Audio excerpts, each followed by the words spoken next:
आपने फिर ये क्यों कहा कि यहाँ पर हम सिर्फ मैं, दुआ और जहीर मौजूद है? मैं यही पूछ रहा हूँ, वो जो दोस्त आए हैं वो भुट्टो के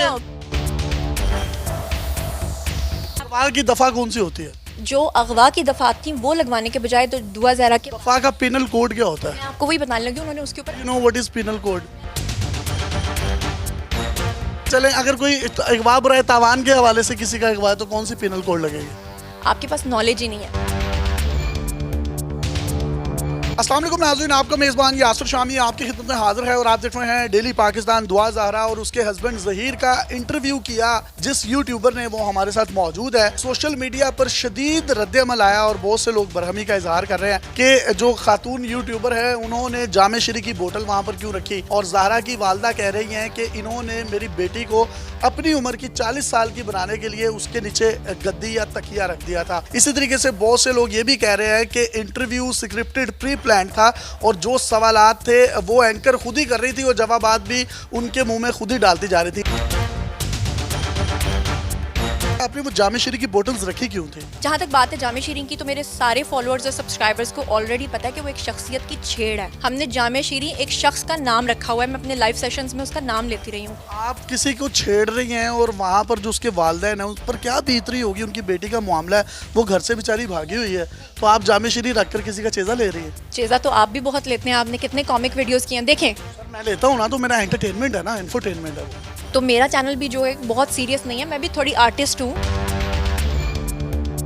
इन्वेस्टिगेशन की पूरे केस की? पूरी इन्वेस्टिगेशन, एक एक चीज़ का मेरे पास सबूत है। तो जो अगवा होता है किसी भी बच्चे या बच्चे का, उस पर पिनल कोड दफ़ा कौन सी लगती है पुलिस स्टेशन पे? मैंने जर्नलिस्ट होने की हैसियत से इसमें इन्वेस्टिगेशन के, वकील होने की हैसियत से नहीं। कौन से कोर्ट में चल रहा था इनका केस? इनका सबसे पहले लाहौर हाई कोर्ट में लड़की आती है, यहाँ पर आकर उसके 164 के लोअर कोर्ट। ये सेशन कोर्ट में चलते हैं, हाई कोर्ट में नहीं चलते। हाई कोर्ट में बाद में कोई केस जाता है जब इन दोनों अदालतों से कोई चीज़ रिजेक्ट होती है या यहाँ पर कोई चीज़ चैलेंज करनी होती है या कोई अनटिल अनलेस केस बहुत हाई प्रोफाइल बन जाए। आपकी काइंड इन्फॉर्मेशन के लिए ये भी बताता चलूँ, जो 365 होता है ना, ये अगवा का होता है। अगवा बराए तावान का 365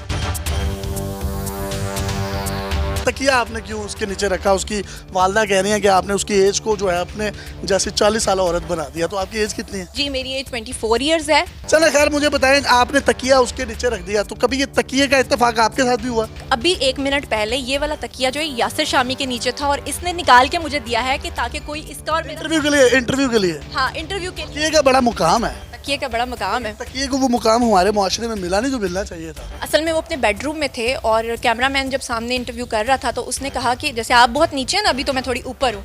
तो मैं नीचे नहीं हूँ, ये मैं नीचे गया हूँ। इंटरव्यू से पहले आपने कहा कि इस कमरे में कोई नहीं है, मैं हूँ, दुआ है और दुआ के हस्बैंड ज़हीर है। वो दो साए बन रहे थे दीवार पर और लोग उसको सोशल मीडिया पर आइडेंटिफाई भी कर रहे हैं। वो भुट्टो का साया है। कमरे में उस वक्त कोई मौजूद नहीं था, लेकिन कमरे का दरवाज़ा खुला हुआ था तो उनकी फैमिली के लोग आ जा रहे थे। ख़ास तौर पे जब ग्लासेस, मैंने उसे कहा था ना कि आप ग्लासेस लगाती हो, वो मैंने क्यों कहा था? मैंने इसलिए कहा था कि जैसे ही मैं मुलाकात के लिए उसके बेडरूम में आई, मेरी जो पहली नज़र है वो उसके ग्लासेस पे पड़ी। जैसे आपकी नज़र अभी वहाँ सामने टेबल पे इधर उधर पड़ रही है ना, लेकिन लोग चीज़ें नहीं देखते। आप पे पड़ रही है। आपने इंटरव्यू में ये भी कहा कि भैंस के टीके आपको लगाए जाते हैं, कुछ इस तरह की आपने बातें की। तो आपको लगता है कि ये बात आपको करनी चाहिए थी?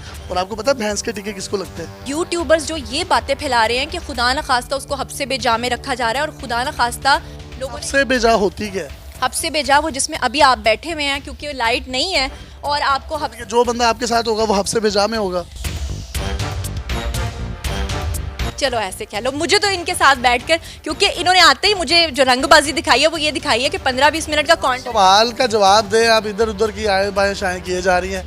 कौम जानना चाहती है, आपने उनके सेंटिमेंट्स के साथ खेला है, उसके पेरेंट्स के सेंटिमेंट्स के साथ खेला है। एक लम्हे के लिए सोचिए, आप भी कभी साहिब औलाद होंगी, अल्लाह ताला आपको साहिब औलाद करे, आपकी शादी भी हो चुकी है। अगर आपकी बच्ची के साथ इस तरह का कोई खुदा ना खास्ता सीन हुआ हो और कोई मेरे जैसा कोई 3rd क्लास यूट्यूबर जाकर उसका इस तरीके से इंटरव्यू करे, बहैसियत माँ आपके दिल पर क्या गुजरेगी? आपने 3rd क्लास कहा, बहुत बहुत शुक्रिया, अपने आप को कबूल। मैं 3rd क्लास हूँ, मैं 3rd क्लास हूँ। आप बताएं बहैसियत माँ आप पर क्या गुजरेगी? आपने जो कहा ना कि मैंने सेंटिमेंट्स हर्ट किए, देखें सेंटिमेंट्स तो वो लोग हर्ट कर रहे थे ये कहकर कि उनकी बेटी अगवा हुई है या कोई उनको कह रहा था। बहैसियत माँ आप पर क्या बीतेगी जो मैंने सोचा? पहले मेरी बात सुने, मैं ये कह रही हूँ कि मैंने तो उनके वालिदैन की मुलाकात करा दी उनकी बेटी के साथ, जो दिन रात परेशान थे कि हाय हमारी